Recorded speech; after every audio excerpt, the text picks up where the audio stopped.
연준의 금리 인상 관련된 발표가 코앞까지 다가왔습니다. 한국 시간으로 내일 새벽이죠. 새벽 3시 정도에 발표를 하게 될 예정인데 아무래도 0.25% 인상을 하게 되지 않겠느냐라고 많은 사람들이 예상하고 있는 가운데 그래도 긴장감이 돌고 있는 가운데 인사를 드려보고 있는 크립토 마토입니다. 일단 미국 증시 같은 경우는 그렇게까지 큰 변동성은 없었지만 일제히 상승으로 마감을 했는데요. S&P 500 같은 경우는 52주 고점을 갱신하면서 장을 마감을 했습니다. 긍정적인 모멘텀을 이어가고 있는 S&P 500. 달러 같은 경우는 큰 변동이 없었고요. 비트코인 같은 경우는 반등을 하려고 몸부림을 치고 있는 모습이 보여지고 있습니다. 28,000대에서 그래도 좀 올라주면서 29,221달러, 이더리움은 1,859달러에서 거래가 진행이 되고 있습니다. 여기서부터 이제 금리 인상 전후의 변동성 그리고 제롬 파웰이 후에 어떤 기조로 발언을 하느냐에 따라 가지고 변동성이 추가적으로 나오게 되지 않겠느냐라고 당연히 예상을 해볼 수가 있겠죠. 다시 한번 운명의 한 주를 맞이하고 있는 암호화폐 시장. 과연 연준의 금리 인상은 이번이 마지막이 될 수 있을 것인지. 자, 다음으로는 미국 소식. 미국 정부 같은 경우 이번엔 셧다운 우려가 솔솔 나오고 있다라고 하는데요. 그 이유는 바로 내년도 예산안 때문입니다. 내년도 예산안을 놓고 미국의 상원과 하원 사이에서 공화당과 민주당이 갈등을 빚고 있다라고 하네요.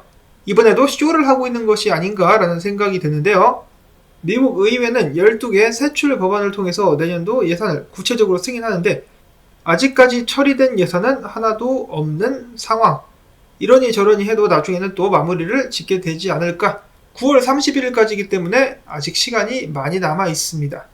자, 그런가 하면 또 재미난 일이 발생을 했었죠. 은행 위기는 계속된다 라고 저도 말씀을 드린 적이 있었는데 미국의 팩웨스트뱅크 증시가 25% 떡락했습니다.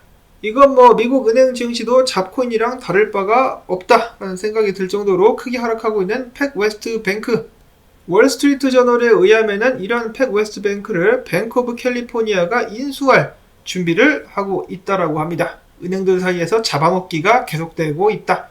이 다음에는 어떤 은행이 망하게 될지 또 기대를 해보면서 그 다음 소식입니다. 양아치 중에 양아치. 인터내셔널 마피아 펀드인 IMF가 이야기하기를 전 세계 나라들은 암호화폐를 법정 통화로 인정하거나 암호화폐에 대해서 법적 지위를 부여하지 않는 것이 중요하다. 한마디로 우리가 통제권을 가지고 있고 장악할 수 있는 법정화폐만 써라 라고 이야기를 하고 있는 것인데요. 그와 동시에 암호화폐 때문에 살살 겁을 먹는 것 같기도 합니다. 본인들이 통제할 수 없는 비트코인이 계속해서 성장하니까 긴장이 되는가 보죠. 한편 IMF의 바람과는 반대로 비트코인 매거진에 의하면 일본 총리가 최근에 말하기를 일본은 암호화폐와 암호화폐 발전을 위한 환경을 조성하고 있다. 암호화폐는 인터넷을 변화시킬 것이다 라고 하면서 암호화폐에 대해서 전반적으로 굉장히 긍정적인 발언을 하기도 했었습니다. 최근에 중국은 홍콩을 통해서 그리고 일본 같은 경우도 긍정적인 암호화폐에 대한 행보를 이어가고 있는데 한국도 여기에 참여할 수 있기를 바라고요. 이어지는 비트코인 동향 및 분석입니다. 플랜 B. 최근 들어서 비트코인 상승에 대해서 목소리를 높이고 있는데 그는 이렇게 이야기를 하고 있습니다. 비트코인 마켓 사이클 관점에서 현재 비트코인은 초기 강세장 위에 위치를 하고 있다. 블랙락의 비트코인 현물 ETF 승인과 2단계 본격 강세장 시작 직전에 이 싼 가격에 비트코인을 매수하려고 기관들이 노리고 있다라고 그는 밝혔습니다. 비트코인의 싼 가격, 과연 어디까지 싸게 살 수 있을까? 블룸버그의 마이크 맥클로는 이렇게 이야기를 합니다. 비트코인은 10만 달러까지 갈 거야. 10만 달러까지 가는 것 자체에는 변함이 없는데 그 과정에서 최하 2만 달러까지 하락할 가능성도 매우 크다라고 이야기를 했습니다. 그 이유는 바로 연준의 지속적인 통화 긴축 정책 때문이라는 것인데요. 연준은 여전히 매파적인 기조를 유지하고 있으며 이 경우 마지막에는 주식처럼 위험자산이 하락하는 경향을 보인다. 즉 연준이 이윽고 금리를 인하하기 시작했을 때 위험자산들은 하락을 했었다는 것을 이야기를 해주고 있습니다. 자, 비트코인은 과연 2만 달러를 다시 보게 될 것인가? 그 자리에 CME 갭이 하나가 있기도 하죠. 모든 CME 갭이 100% 메꿔지는 것은 아닙니다만 높은 확률로 메꿔지곤 합니다. 과연 이번에는 어떻게 될 것인가? 이어지는 단기 분석이라고 볼 수가 있겠습니다. 인컴 샤크 이야기를 일단 단기적으로다가 29,686달러까지 반등할 수 있겠다. 그렇지만은 내가 지금 먹고 있는데 롱을 쳐가지고 수익을 내고 있는데 약간의 수익 실현을 하는 것도 나쁘지 않을 것 같다라고 이야기를 했습니다. 네브라스칸 군어 분석가는 이야기하기를 비트코인이 29,100달러 선을 지켜준다면 29,600달러까지 반등할 수 있을 것. 근데 이 자리가 무너지면은 추가적인 하락이 나올 수 있겠다. 로만 분석가도 비슷하게 이야기를 하고 있는데요. 29,500까지 반등 후 추가적인 하락 나오면서 떨어지게 될 것. 28,000달러대 지지 구간까지 내려가게 될 것이다 라고 이야기를 했습니다. 단기적으로는 계속해서 하락 간다라고 사람들이 기대를 하고 있는 가운데 아니 그러면은 추가적으로 하락할 것 같으니까 실망을 해야 되는가? 사실은 전혀 그럴 필요가 없다. 블락웨어 솔루션스 같은 경우는 최근에 이런 포스팅을 남겼는데요. 어떻게 요즘과 같은 좋은 상황에서 비트코인의 하락세를 계속해서 볼 수 있겠는가? 비트코인의 채굴률이 사상 최고치에 달했고 이 기관들이 비트코인 현물 ETF 승인을 받기 위해서 경쟁을 하고 있으며 비트코인 거래소 물량 같은 경우 전년 대비 34만 개나 줄었다. 그리고 8개월 후에는 뭐가 온다? 반감기가 온다라는 것이죠. 비트코인 가격 떨어지면은 실망해야 됩니까? 아니다. 전혀 실망할 필요가 없죠. 떨어지면은 계속해서 사서 모으면 되겠습니다. 이어지는 기타 소식들. 라이트코인의 반감기가 8일 남았습니다. 과연 다시 한번 힘을 내가지고 마지막 상승빔을 보여줄 수 있을까? 암호화폐 매체인 크립토 뉴스에 따르면 만약에 라이트코인이 다음 주 반감기를 거쳐서 100달러를 회복할 수 있다 그러면은 150달러까지도 상승할 가능성이 있다라고 이야기를 했습니다. 자, 근데 역사적으로 봤을 때 반감기 후에는 계속해서 떡락을 했었던 라이트코인 이번에는 뭔가 다른 모습을 보여줄 수 있을까요? 다음으로 헬륨 같은 경우도 8월 1일 두 번째 반감기가 진행되게 될 예정이라고 합니다. 다음으로 해서는 알트코인들이 최근에 맥을 못 추고 있는 가운데 옵티미즘 조만간에 유동성에 3.56%에 달하는 3,600만 달러가 언락되게 될 예정이라고 합니다. 그러면은 결국 추가 하락이 나오게 되고 말 것인가? 당연히 비트코인을 따라가긴 하겠습니다만은 옵티미즘 같은 경우 이더리움 레이어2 프로젝트로서 아비트럼과 함께 굉장한 기대를 받고 있죠. 크게 떨어진다라면은 매수 찬스가 될 수도 있을 것 같습니다. 이어서는 라울파리 형님이 이야기합니다. 최근에 진행됐었던 트위터 리브랜딩.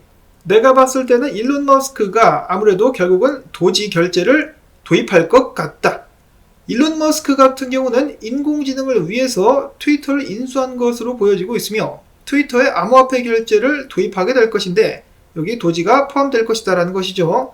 자, 그리고 이번에 금융관리 기능 추가는 결국 결제와 브로커리지 기능도 탑재하게 될 것이다라고 이야기를 했는데 그 말이 끝나기가 무섭게 최근에 일론 머스크가 X 전 트위터에 결제 기능을 올해 말에 도입하겠다라고 밝혔습니다.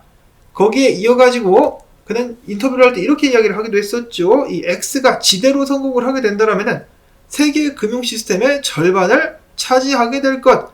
그만큼 뭔가 엄청난 계획을 가지고 있다는 것입니다.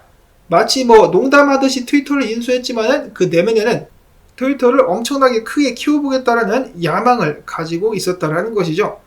개인적으로 이 X는 마음에 들지 않습니다. 트위터의 파랑새가 좀 그리운데 자, 아무튼 이런 상황 속에서 도지코인 같은 경우는 올라갈랑 말랑 찔끔찔끔 멍멍 지저대고 있습니다.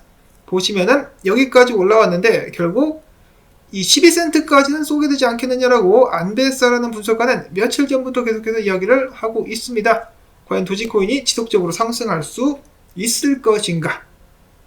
다음으로는 샘 뱅크만과 이름이 비슷해가지고 찝찝한 샘 올트마니가 월드코인의 창업자와 함께 대담을 갖고 이렇게 이야기를 했다라고 합니다. 월드코인과 챗 GPT는 10년 내로 통합되게 될 것. 이를 예상한 사람들도 꽤 있었겠습니다만 그래도 획기적인 발표라고 볼 수가 있겠습니다. 월드코인 펌핑 한번 옵니까? 이 월드코인에 대해서 알고 싶으신 분들은 해당 기사를 읽어보시면 될 것 같은데요. 꽤 긴데 이 인터뷰를 읽어보시면 이 월드코인의 야망과 계획에 대해서 아실 수 있게 될 것 같습니다. 자, 그 반면에 월드코인에 대해서 반발하고 있는 사람들도 많이 있는데요. 일단 블록체인 전문가인 잭 XBT 같은 경우는 이야기하기를 월드코인 이것들도 아주 웃기는 자식들이다. 개발도상국 사람들을 속여가지고 생체 인식 데이터베이스를 구축해 놓고 이걸 또 자랑까지 하고 있어. 미친 거 아니야.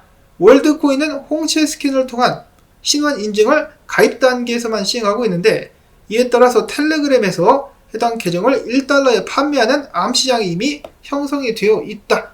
홍채 스캔 관련 및 프라이버시 보안 문제 때문에 월드코인에 반대한다라고 이야기를 했으며, 로이터 통신에 의하면은 영국의 데이터 규제 당국 같은 경우는 월드코인을 조사하겠다라고 밝혔습니다.